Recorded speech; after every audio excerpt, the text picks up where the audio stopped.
I think some of the issues that we're facing right now with things like talent retention, being able to find and keep good people, I think a lot of those were in place prior to the pandemic, and they just aren't a great fit for the current environment that we're in. So I feel like we are in a position where we need to become a little more flexible when it comes to our teams. Hello, everybody, and welcome to the latest episode of the Raving Patients podcast. As you know, I'm your host, Dr. Len Tao, and I want to first thank the sponsors of the podcast, the doc sites, Dental Intelligence, and Cloud Dentistry. Obviously, I couldn't put this on without their support. I also want to let everybody know about an event that I'm holding in Delray Beach, Florida, September 29th and 30th in 2023. It's called Supercharge Your Dental Practice. So please look out for information. If you want information on the actual event, you can go to superchargeyourdentalpractice.com to find out more. There's 17 speakers, 2 days on the business side and marketing side of dentistry. So I hope to see you there. In terms of today's episode, I'm really excited. I have a guest who I've seen in person. We actually spoke. This is the first time we're actually speaking, is through this podcast, but we've been in the same location. We're just two very busy individuals. So today's episode is going to be focused on things related to HR for your dental practice. Please welcome to the Raving Patients podcast, Kelley. Carrie, thanks for joining me today. Oh, thank you for inviting me. And yes, we are definitely busy people. I think it took us about 3 months to get this scheduled. It did. And that's what happens when we're speakers, where we travel around supporting our clients, and that's what it's about. So Kara, to begin with, do me a favor for those that don't know who you are. Can you give just a brief bio about who Kara Kelley is and how you help dental practices? Sure, absolutely. So I'm Kara Kelley. I am the CEO and founder of Clinical HR, which is a advisory firm for dental practices. I originally started working in dentistry whenever I was working for a dental CPA firm back in 2012, and I spent almost 8 years there. So I ended up with a very broad background in dentistry when it comes to the business side. So when I wanted to start my own firm, I had many people ask me, why don't you work with other people? And I'm like, because I love dentists. They're my people. They're neurotic, they're OCD, and I just absolutely love it. They're me. And so I've been working with dentists for over 10 years now. Actually, I guess if we're in 2023, it's about almost 11 years at this point. And I just really don't see myself stopping. I love working with dentists. I love working with their teams. I love where the industry is going. I just love this profession, and I appreciate the opportunity to get to work with you all. Well, that's great. That's great. I've heard some really good things about you, which is why of all the HR people, I reached out to you specifically. So that's a good thing. People get into my network, and I want to help promote them. And that's one of the reasons why I wanted to have you on this podcast. So, why don't you kind of give us, an overview? So, we're recording this at the end of 22. The episode will launch in 2023. In probably March, you're listening to this. So can you give like an overview of where things stand in the industry, what dentists should be aware of as we're entering into a new year, basically? Absolutely. I hear a lot of people talk about how the pandemic created a lot of problems in dentistry and in many industries, many professions, quite honestly. For me, I really feel like the pandemic didn't create these problems. I feel like it compounded a lot of problems. I think some of the issues that we're facing right now with things like talent retention, being able to find and keep good people, being able to pay those people the rate that they're asking for, to, a market value rate, for example, the flexibility that we allow our teams, the amount of grace that we allow our teams, policies we have in place, and so on. I think a lot of those were in place prior to the pandemic, and they just aren't a great fit for the current environment that we're in. So I feel like we are in a position where we need to become a little more flexible when it comes to our teams. And I don't see that changing anytime soon. I know we've been going through, a bit of a recession lately, and I know that things have changed there as far as maybe becoming a little bit more of an employer market versus an employee market. However, the world of work in general has changed. And whenever you're competing with companies who allow remote work, allow flexible schedules, are able to provide an environment that dentistry cannot, just simply because of the nature of it, I think that's something that is going to be more difficult to compete with as time goes on. I don't think that part's going to change. Well, it's really interesting because, obviously everybody knows I work for Bird Eye. I run their dental division. We are in a big hiring phase right now. We're hiring lots of people, and a lot of companies, a lot of our competitors, Amazon, are all laying off people. So somebody had posted in one of the other Facebook groups, they wonder if it's going to change that we're now because it was so hard to hire employees during COVID. I mean, I'll give you an example, and I've said this on the podcast before, so people probably remember this. But my hygienist came to me a couple months in, letting me know that she wanted to reduce her hours. And I said, okay. And she said, but I'm not going to leave until you find someone to replace me. Okay. So I put an ad in every single possible place, every directory, even went to Craigslist, Indeed, ZipRecruiter, all those companies. And I did not have a single person reach out for a job. Not a single person, which is insane. And she is, now I sold October of 2021. So it's been over a year since I sold. She's still there. She's still working full time. But it was amazing to me that I could not find someone to have any interest in working. Now I think it's the market shifting because a lot of people are being laid off. I think it's going to become more where we're having more people apply than ever before, in my opinion. Possibly, yes. The thing though is that when Amazon lays off 10,000 people, they're not laying off 10,000 hygienists or dental assistants. No, of course not. They're laying off factory workers, they're laying off tech people, they're laying off accountants, they're laying off HR people. When you lose that many people, then hey, HR takes a hit too. And so I'm thankful that I get to work where I am for myself and not have to worry about being laid off because my boss is pretty cool about that. So I don't necessarily think that that's going to necessarily flood the market with a lot of available clinical team members, which is really where the shortage is. For front desk, for your administrative side, for your business managers, for even your insurance and treatment coordinators, those people could be sourced elsewhere. They can be trained. That might let up a little bit as far as this goes if we have more people unemployed in the market. But that doesn't mean that they're all rushing out to go get 4-year hygiene degrees. It doesn't mean they're all rushing out to be dental assistants, especially when some of the jobs that are still available, and believe me, there are still plenty. It's still, a fairly easy market for employees to find a job. They're able to pay more than what an assistant would without the training, without the set schedules, without the having to come into the office. So there's other opportunities available to them. If they're going to work in insurance, for example, they're probably not going to want to go work at a dental office doing insurance. When they can work from home for an insurance company, and have a flexible schedule. And I have some clients who are in dentistry, but have those types of businesses. And so I know exactly what they're offering, whenever it comes to remote work for people who can do insurance billing and verification. And so that doesn't necessarily mean that we're going to have this influx of a lot of team members ready for hire and happy about it. No, that's true. I mean, I was just stating but I was curious with even customer service people, even people who are not clinical trained. I think there's going to be more of an opportunity to bring in people in there because it was impossible to hire anybody. Nobody wanted to work. And it was COVID. It was the stimulus checks and everything that the government did to almost incentivize people not to work. Had a lot to do with it as well. So I do think there's a shift in the industry coming to make it better. But yes, you are competing against the remote jobs. You're competing. Look, I was driving by Wawa, which is now they have Wawa in Florida, but it's very big in Pennsylvania and stuff. And they're offering $18 to $20 an hour. So you're also competing against those people, especially for the lower level. Not that I'm meaning any employee in the office, but especially the initial dental assistants who are just coming into the industry. The entry level. They're getting paid the entry level, yeah. So, do they want to work in a dental office? Do they want to work at a fast food restaurant? So I think there's definitely some issues with the pay grade. And I want you to talk about that a little bit, how it comes to, paying fair market value for these employees. And then, whereas when you look into a Facebook group and they're saying, well, I need to move this area, what should I expect to get paid? So can you talk to that a little bit? What they can actually expect to get paid, of course, is going to depend on their market. It's going to depend on what state they're in. It's going to depend on the level of assistant they are. If you're talking about assistants, like in the FDA, for example, is going to get paid obviously more than an entry level dental assistant would. And then there's some areas where you don't even necessarily have to be licensed for it. So there's going to be a kind of a range depending on where you're at. And one of the best ways to go and do that is to do an actual market value comparison.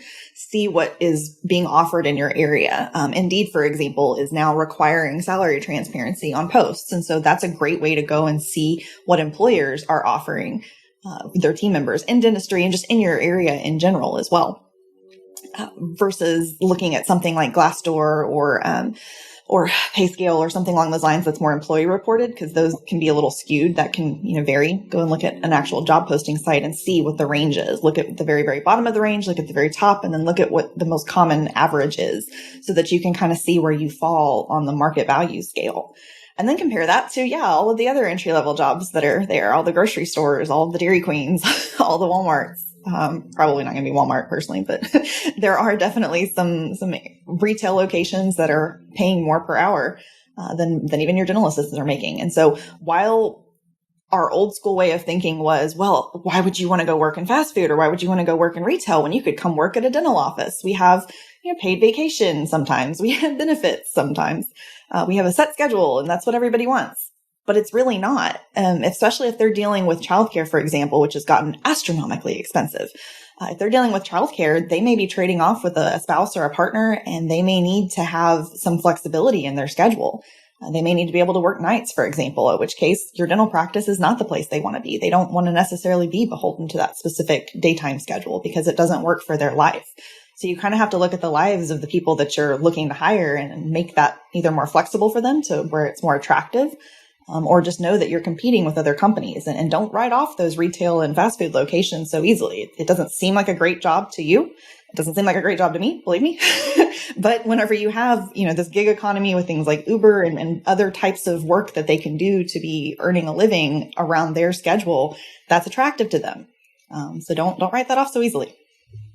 Gotcha. That makes a lot of sense. So talk to me about, how do you recommend handling? And I know before you asked me questions I get from people. I told you I don't get questions, but I actually do as I'm sitting here thinking about things. So one of the things is, and you see it a lot in Facebook posts, have an employee, they've been an employee of mine for, however, 15, 20 years. And they come to me and they say, they want to make more money, or they were offered higher compensation at another place. And I hate to say it, but, when my team members came to me and they said, I need a raise, $1 or $2 didn't mean the end of the world to the practice. Obviously, if you have a profitable practice, there's going to be some money to pay out. But we're stubborn in some sense, and we don't want to give them a raise. And then they eventually leave or have bad blood between, employee and employer. And to hire a new employee, it's much, much, much more expensive to hire a new employee than give them a $2 raise. So yeah. Can you give can you talk about that a little bit as well? Well, and not just the $2 raise. I was actually in a training recently that was talking about these entry level positions, and some of these people will leave for 25 cents more an hour. Any bump is a bump for them, especially if they're in a practice that isn't giving benefits very early on.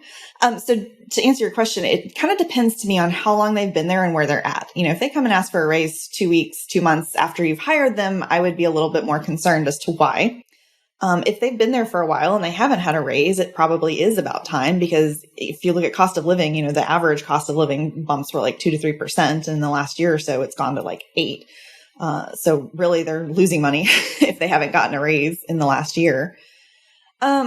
But you want to make sure that you're already paying them at market value. If that's what they're asking for, if they're coming to you and saying, hey, I see this practice down the street that's offering the same amount for what I'm doing, and I've been here longer than what they're looking for, can we talk? I have an actual business case as to why I feel like I deserve this. That's valid. That's not entitlement to want to get paid what you're worth, and what you're worth in the market matters. So, if they're not, I wouldn't just automatically write them off as entitlement, because I see that on Facebook pages. By the way, I have a whole presentation on what you shouldn't be listening to on Facebook pages called Management Myths and Fatal Fallacies. And this is one of them, by the way. I see a lot of people just write it off to entitlement. Oh my gosh, these people are so lazy. They want to get paid for not doing any work, so on and so forth. This person doesn't deserve it. Well, that's fair if they aren't a high performer or even a mid-level performer.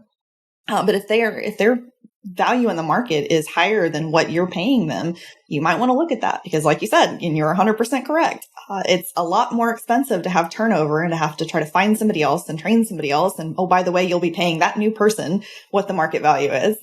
So why not pay somebody who's been with you for a couple of years, who knows your practice, who is performing hopefully reasonably well, and go ahead and just give them that little bit of a bump. It gives them a boost. It puts you more in line with market value. It makes you a more competitive employer. And that goodwill goes a long way to breeding employee loyalty. It shows that you care too. And it shows that you value them as an employee. And that's something that I think is a lost art, because, again, not that I use Facebook as a guide, but there's so many comments, again, entitlement, prima donnas, they don't want to work. They want to do it on their own terms. If you find the employee valuable, in my opinion, you need to pay them to keep them as an employee, because I can tell you right now, finding somebody and training them and getting them to be, you don't even know if they're going to gel with the rest of the team. And that can cause all sorts of concerns as well. Yeah, absolutely. And like I said, you're going to end up paying that person the same. That's one of the things I've heard most commonly over the last year or so. I just hired somebody and they're wanting $5 an hour more than what my current person's making. And that current person's been here for 3 years. How do I keep my current employee from finding out what my new hire is making? Well, by the way, the National Labor Relations Act says that you can't prohibit them from discussing wages. So you probably should take a look at why this new person is asking for $5 an hour more and maybe consider bumping up the person who's been there for 3 years. Yeah, I still remember in the past, and when I've looked to add employees or change employees, and I've asked them their salaries, I was like, and they're like new out of school. I'm like, who gave you this price? Who gave you the salary you should be asking for? And they said they did it in school. And I'm like, well, that's way off base, because, what I pay my current employee that's more than I pay my current employee. And I say it's not going to work from a numbers perspective. And they obviously, I wasn't going to hire them then. So, but it's really interesting to see but I did not know that you can't prohibit employees from discussing their wages between each other. I did not know that. Correct.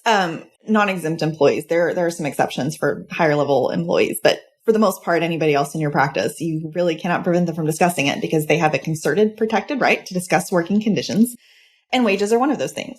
There's also been a really big trend towards salary transparency lately, with a lot of discrimination that is still going on. I could give you stats on that as far as, how much on the dollar women make versus men, or African Americans make versus Caucasians, and so on and so forth. And it's decidedly less. And so there is a push toward that. Like I said earlier, Indeed is now requiring a salary range.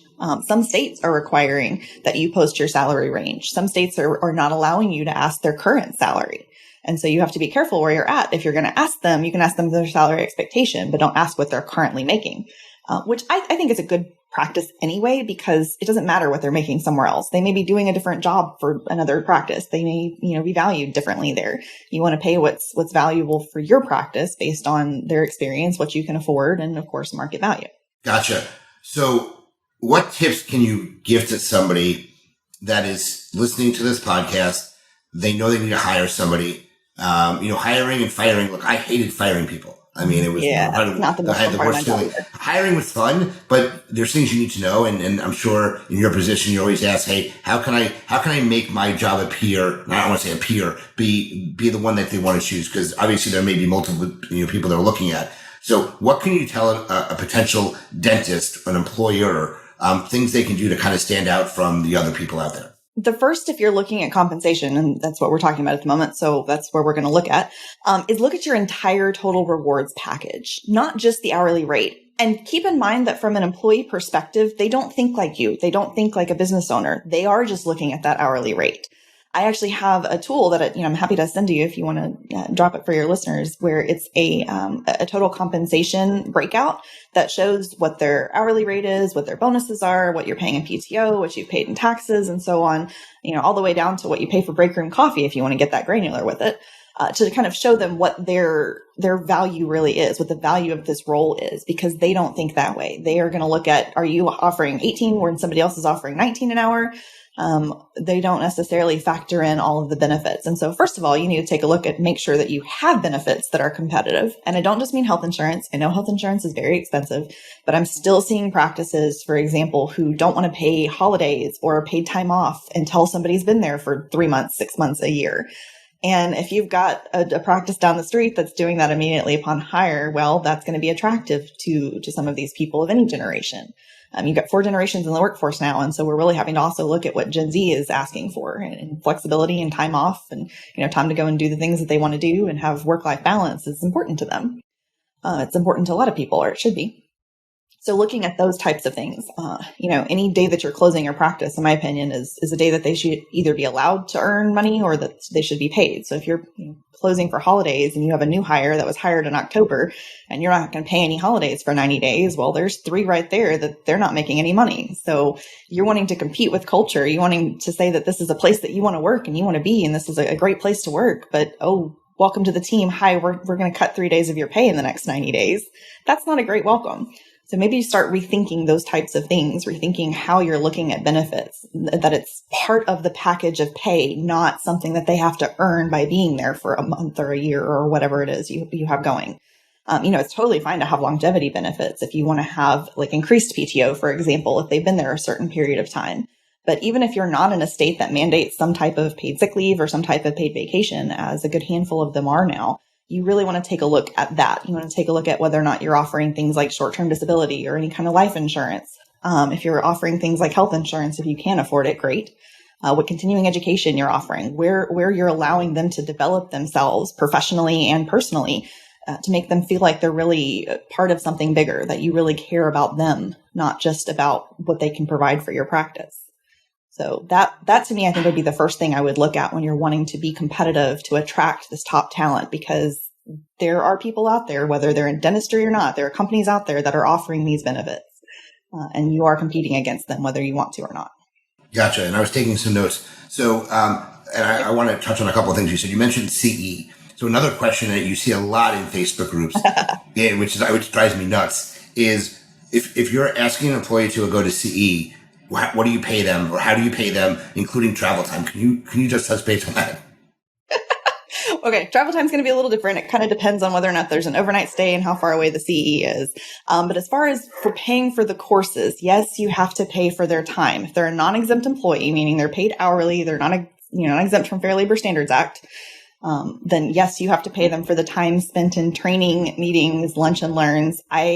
The reason I titled this Management Myths and Fateful Fallacies, this presentation that I've been giving this year, is because I will see a lot of this on Facebook, on social media groups, that they say, well, if you make it an optional, if it's, we're paying for the training and we're paying for the travel and the hotel and some meals, and we just say it's optional, then we don't have to pay them for their time. That's not true, according to the Department of Labor. Even if it's something like a webinar that they're doing after hours, if it's job related, that's one of the things you really look at. There's 4 different things you have to look at to make something not be paid time. But the one that sticks is really that it's job related. So if they're going to a dental conference, even if you're paying for it, even if it's expensive, yes, you do have to pay for the time that they actually spend in training. And there's some ways that you want to make sure that that's effective. I personally like to have them take some notes to where they can maybe share it at huddle the next morning or Monday or whatever day you come back, to make sure that they're actually there in training. Because I know that whenever you go, you're in training. So you don't necessarily know if they're trolling the exhibit hall with a margarita or if they're actually sitting there in a class. So have them take some notes, have them actually show that they are going and they're paying attention, and that this is a valuable way that you're spending your money for them. But yes, it does have to be paid. If you're doing something like a lunch and learn and somebody's bringing in some equipment for them to take a look at, that also is technically paid time because it is job related. If you're doing a team building after hours, paint and sip, and kind of having a dinner or something along those lines, and it's completely optional and they're not going to be retaliated against for missing it, you're not calling it, team building mandatory training, then that's something that doesn't have to be paid. But for the rest of it, yes, I will hear that too. And I will hear the response to my answer of, well, but then I can't afford it. Well, okay, then you can't afford it. I don't know what to tell you. It's up to you what you want to risk for your DOL audit. I promise you, they're not fun. That's really interesting. I still remember getting my team members, and I actually, believe it or not, I pay for their lunch. So they don't clock out during the day, because if I need the phone answered, if there's anything they need to do during lunch, I don't want there to be any questions about it. So I just pay them for their lunch. So look, it costs me, I have 5 team members, it costs me 5 hours extra a day. It's not going to make or break you. And I think a lot of people look at this and say, well, I can't run my business successfully. And I think it has to do a lot with how they run their business more than anything else. As long as you're not in a state that requires a mandatory lunch break, that works. There are a good handful of states out there that have an actual mandatory break period. So you would have to make them take that at that point. And I only say that just because, I'm sure you have a national audience. And so yes, we do. This is how the myths go on Facebook. Somebody well-intentioned will answer a question and it's like, yes, you did that for your practice and your attorney said it was okay for your practice at your time with your head count in your state. But that may not fit this person's situation. So yes, I love it whenever practice owners will do things like that. Whenever they're saying, hey, it's 30 minutes. I want you to feel like you can just take a break. But if I need you to answer the phone, of course I want to pay you for that time. And so this is a perk of working here. You get paid lunches. That is fantastic when you're allowed to do it.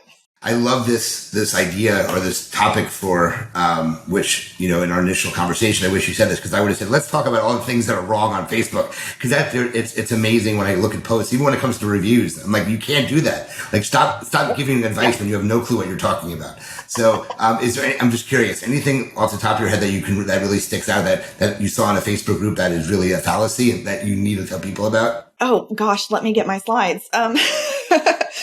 Honestly, one of the ones that we just talked about, the paying for training, I actually had somebody in an office manager group want to argue this point. She said, well, DOL released an opinion letter at the end of 2020 that said this. And I said, yes, they did. But this was an opinion letter. The opinion letter is not a change of law. And I've actually had a conversation with a federal inspector from the Department of Labor about whether or not I'm correct or if we should abide by the opinion letter. And they said, you probably should follow the law until it gets changed. Unless you want to, address DOL yourself and write a letter to them and see if they can give you a specific opinion on whatever topic you're asking. This was one about paying for training, and it involved a nurse in a webinar that was after hours.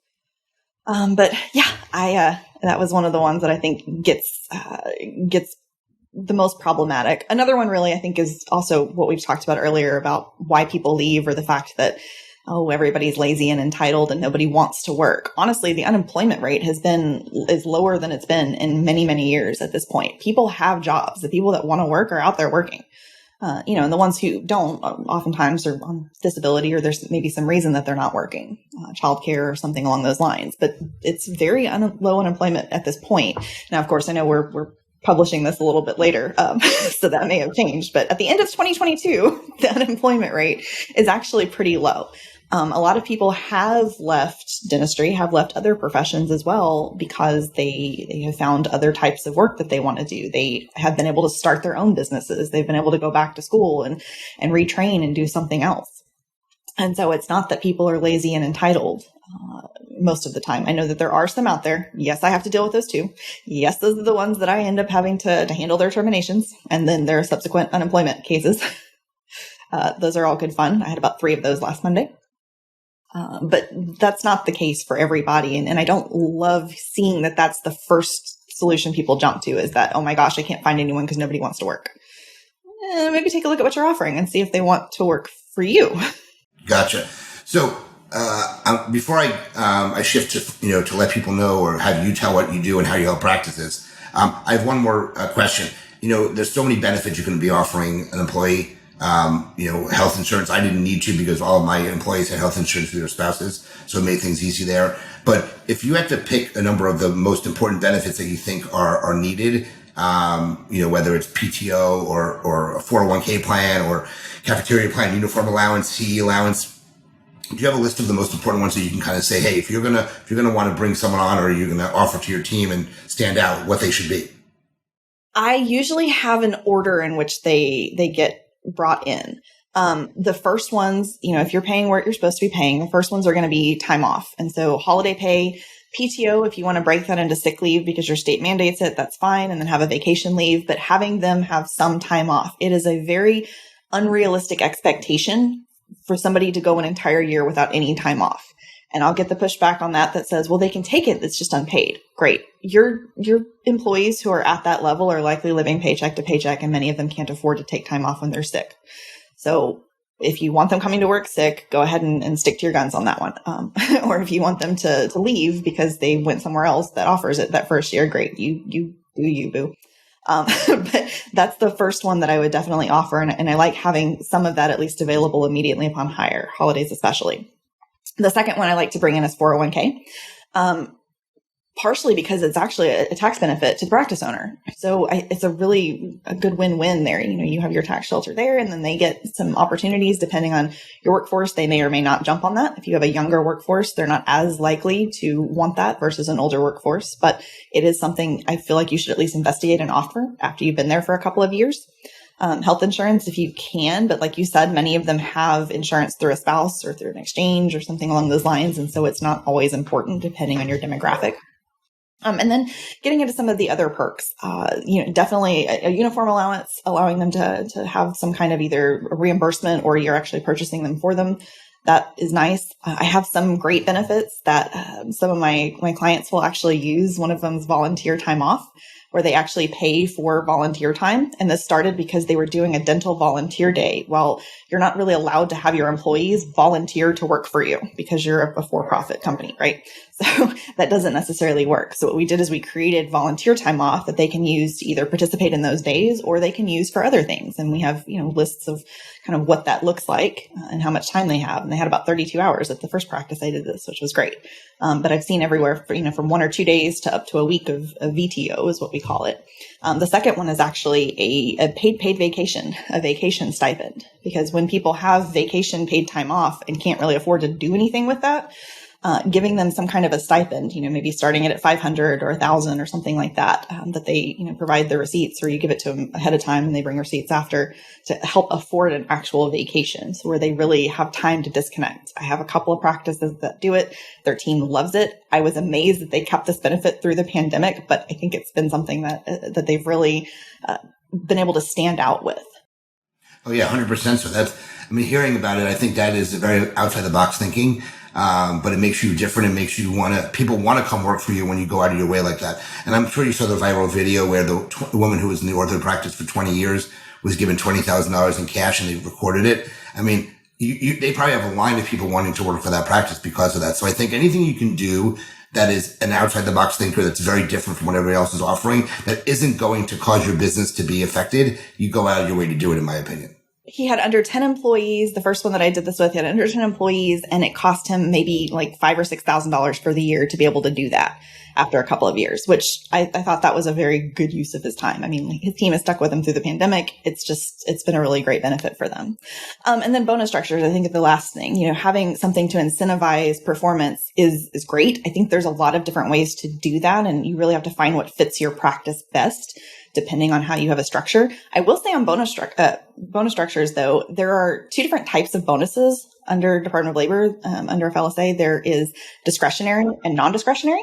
And the discretionary ones are like your holiday bonus. You've gotten to the end of the year and you had a good year and you want to just go ahead and give them some extra. And that is great. Do that.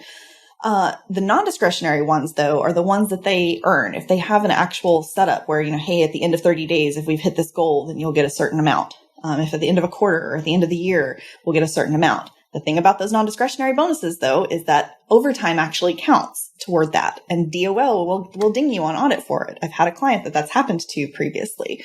And that's why they came to me as a client. They were getting audited. And what you're supposed to be doing with those is whatever that period of time is, you're supposed to be looking at any overtime that was worked and you pay an overtime premium on that bonus. And that is one thing that all the practice management consultants, all of the dentists who give advice on this, I don't know how this has been missed for so many years, but I never hear anybody talk about this until somebody gets audited. And then I get to talk to them. So now that you mentioned yourself, let's spend the next minute or two. Why don't you say what you do for people, how you can help practices? Why don't you go into that for a couple of minutes? Yeah, absolutely. Simply put, I support the HR function in dental practices. I work with practices of all sizes. I do have, some corporate clients as well as many of the 1 and 2 location, 1 to 3 doctor practices. I work with everybody from the startup to the retirement phase of this, basically. Most of what I typically work with falls into 1 of 3 categories. The first is employee relations. So that's the hiring, the firing, the disciplinary, the what's going on here. How do I handle this situation? How do I handle it when somebody comes and asks for a raise? Those questions, those are all in my wheelhouse. The second is total rewards. We've talked quite a bit about that, so I won't jump into that one, but developing a package. I don't actually do benefits administration. I'm not a third-party outsourced service provider, so I don't run payrolls. I don't do recruiting.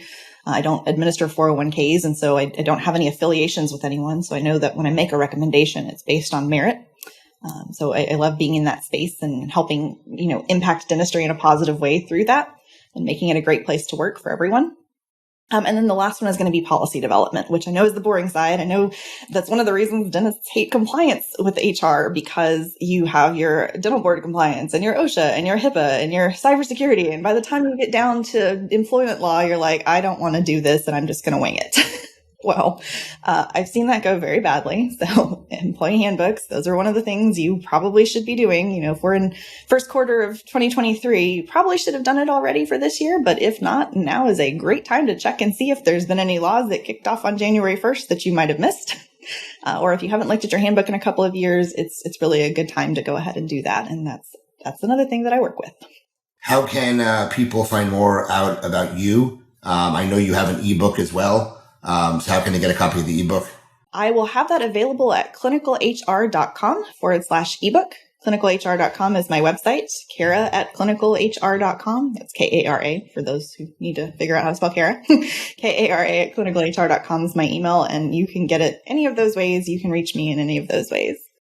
And then I also give out my cell, honestly. It's 512-876-4866. Just like me, my cell phone's all over the internet, so I appreciate you do that. And then if people who are listening to the podcast want to speak with you, any offers you have for them, anything you want to set up for them?